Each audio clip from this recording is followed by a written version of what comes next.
हम आज MJM speciality hospital में भी आए और एमजेएम इंटर कॉलेज में भी आए।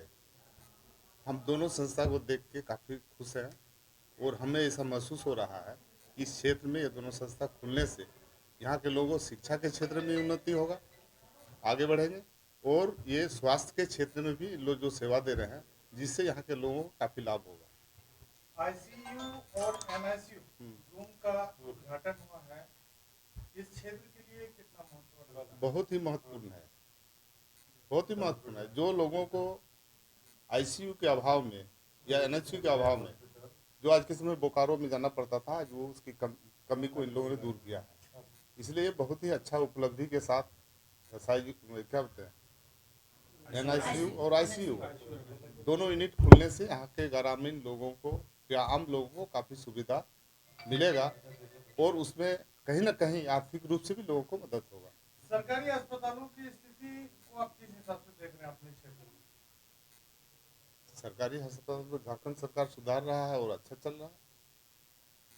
कि आप सब लोग आशीर्वाद से मैं यहाँ पहली बार आया और पहली बार आके मैंने देखा कि विचार और कर्म आदमी को महान बनाता है, वो समाज में प्रतिष्ठा स्थापित करता है। हम यहाँ आके सबसे पहले हम जीपी का बैठक किए इंटर कॉलेज में। हमने कॉलेज में पूरा घूमने मुआयना किया।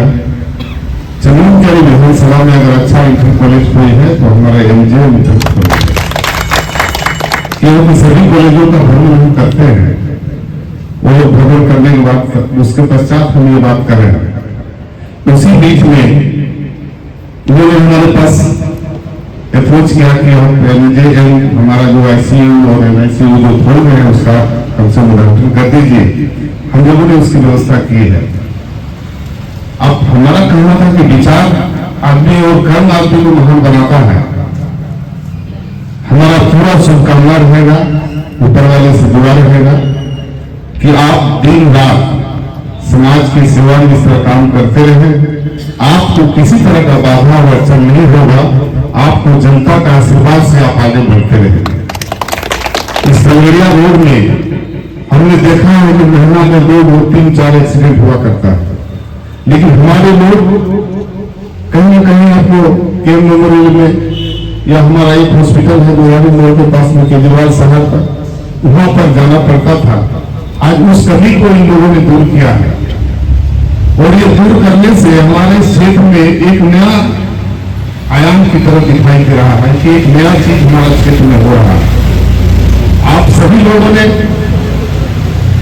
हमको आशीर्वाद दिया था 2009 में और 9 से 14 के बीच मैंने आपको सेवा दिया और उस समय चंदनकारी में विधानसभा चुनाव में 64 साल हो चुका था, लेकिन 64 साल के बाद मैं आया और 64 साल के बाद आने से 5 साल के अंदर मैंने चंदनकारी का इंफ्रास्ट्रक्चर को मैंने बदलने का काम किया, जिसमें आप देखे होंगे चंदनकारी का सुपुर गांव भी आज मेन रोड से जोड़ने का काम किया है और जितनी भी पुल पुलियां थी सभी को मैंने जोड़ के लोगों को जोड़ने का काम किया।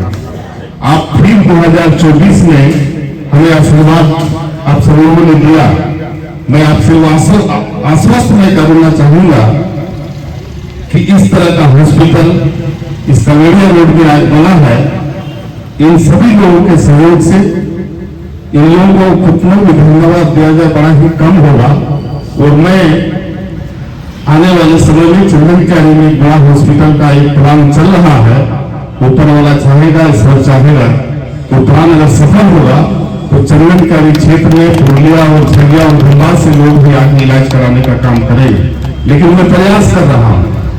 दूसरी बात ये कहना चाहता हूं कि जो भी कमियां चंदनकारी में हुई है 10 साल के अंदर, उन सारे कमियों को उमाकांत रजक आपका भाई है, आपका बेटा है, ये पूरा करने का काम करेगा। हम भी आपको वादा करते हैं। आज ये जो स्पेशलिटी हॉस्पिटल खुला है, ये सोच का देन है, ये समझ का देन है, ये जनता के प्रति समर्पण का देन है कि हॉस्पिटल क्यों खोलना चाहिए और हमारे लोगों को दूर जाकर चिकित्सा न करके हमारे यहाँ चिकित्सा करें और कम दर पे जाए।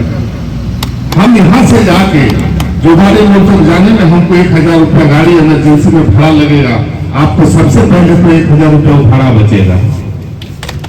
उसके बाद जो दर है उस कम दर में आपका इलाज होगा। जैसा अभी एनु साहब सुना गए थे, यहाँ पर हार्ट के 6 पेशेंट आए और इन्होंने रेफर किया आपको वहां पर वेलमार्क में, और वहां से रेफर होकर बाहर चले गए, वो स्वस्थ होकर आ गए। तो प्रथम चिकित्सा हमारा एमजीएम में हो रहा है, इसका मतलब सब अच्छे डॉक्टर लोग हैं। हम लोग आशा भी करेंगे कि हमारा ये गरीब क्षेत्र है, इस गरीब क्षेत्र में आपकी आवश्यकता है, आपका सेवा देने का हम अनुरोध करेंगे, आप सेवा दीजिए। आप सब लोग के सहयोग से ये क्षेत्र आगे बढ़ेगा और स्वास्थ्य के क्षेत्र में लोग स्वस्थ होने का काम करेंगे, निरोग रहने का काम करेंगे और इस क्षेत्र में आपका भी एक नाम होगा। आप भी प्रचार के माध्यम से लोगों के बीच में जाएंगे। अभी ऐसा कोई व्यक्ति नहीं है चंदन कैली में कि डॉक्टर निवेदिता दत्ता का नाम नहीं जानता हो। और आज वो ये बैठ रही है, हमको लगता है कि इनको जब बैठेंगे, हमको उम्मीद है तो कम से कम 50 मरीज से कम नहीं आएगा इनके इलाज कराने, कम से कम। ये हमको विश्वास है क्योंकि ये नाम है। और आज हम आके बड़ा प्रफुल्लित हुए, खुशी हुए कि आज हम 2 चीज देखे, एक शिक्षा के क्षेत्र में, एक स्वास्थ्य के क्षेत्र में। हमारे एमएल जी ने बड़ा परिश्रम करके, प्रयास करके हम सब लोगों के बाल बच्चों को शिक्षित करने के लिए भी उन्होंने कॉलेज खोला है। हमने ये भी सुना कि उन्होंने सीबीएसई एक स्कूल भी खोला है डुमरगांव सिद्धाबाद के बगल में। और यहाँ पर हमारा एक हॉस्पिटल स्वास्थ्य के क्षेत्र में सेवा देने के लिए खोलने का काम किया है।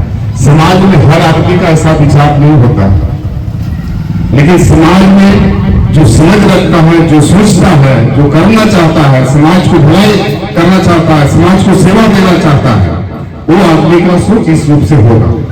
और उन्होंने ये प्रदर्शित किया, उन्होंने दिखाया चंदन कैली क्षेत्र के अंदर में कि हम इस शिक्षा के क्षेत्र में भी मेरा समझ है और हम चिकित्सा के क्षेत्र में भी हमारी समझ है, जो आज हम लोग अपने आंख से देख रहे हैं और इसका लोग उपयोग कर रहे हैं। इसलिए आप सभी हमारे इस समारोह में आए हुए हमारे सभी नेतागण, समाज सेवीगण और आप सभी मेरे मित्र बंधु, मेरे अभिभावकगण, आप सभी लोगों से अनुरोध करेंगे कि सकारात्मक सोच के साथ चंदन कैली को चलाने का काम करिए। आपका भाई उमाकांत रजक हर समय पॉजिटिव ढंग से चीजों को लेकर चलने का काम करेगा। हम पार्टी नहीं करते हैं, जाति नहीं करते हैं। चंदन कैली के 2,81,000 जो मतदाता है उसकी सेवा करने के लिए उमाकांत रजक आया है। वो सबका सेवा उमाकांत रजक देगा, शिक्षा के क्षेत्र में हो, स्वास्थ्य के क्षेत्र में हो या आपका रोजगार के क्षेत्र में हो। हम एक थोड़ा सा बात कहना चाहते हैं, आपको रोजगार के क्षेत्र में भी हम अपना पहल कर रहे हैं। हमारा ये पर्वत त्रिकोण ब्लॉक बंद है, इसको हम चालू करने के लिए प्रयास किए हैं और ऊपर वाला ईश्वर चाहेगा तो जल्दी चालू हो जाएगा। तो हमारा कम से कम सीतारावा और ये कोल ब्लॉक चालू होगा तो 4 से 5 हजार लोगों को डायरेक्ट इनडायरेक्ट रोजगार मिलेगा। और जब लोग रोजगार मिलेगा तो हमारा ये हॉस्पिटल जो है कहीं न कहीं और 4 चांद में आएगा। इसलिए आप लोग थोड़ा आश्वस्त रहिए, लोग हड़बड़ाइए मत। मैं पहला बार हम जब जीत गए उसके बाद इतना फोन मेरे पास आया कि हम फोन से तबाह हो गए। और जब फोन नहीं रिसीव करने लगे तो आदमी बोलने लगा, देखो फोन नाइट हुआ है, आज फोन नाइट हो। भैया मेरे, आप जिसके लिए हमको जिताए हैं, हम समर्पित हैं 24 घंटा आपके लिए। और हम प्रतिदिन कहीं ना कहीं चंदन कैली को आगे बढ़ाने का ही कोशिश करते हैं और पहल करने का काम करते हैं। इसलिए आपका जो प्रयास उमाकांत रजक को विधानसभा भेज देगा, वो प्रयास सफल हुआ है। और भी उमाकांत रजक का जो कर्तव्य है, जिस कारणों से, जिन कारणों से आप हमें भेजने का काम किए हैं, उन कारणों को ढूंढ कर निकाल कर हम उसका सोल्यूशन करेंगे, समाधान निकालने का काम करेंगे। और आज हम धन्यवाद देते हैं एमजेएम जो स्पेशलिटी हॉस्पिटल है, इनके टोटल कमिटी को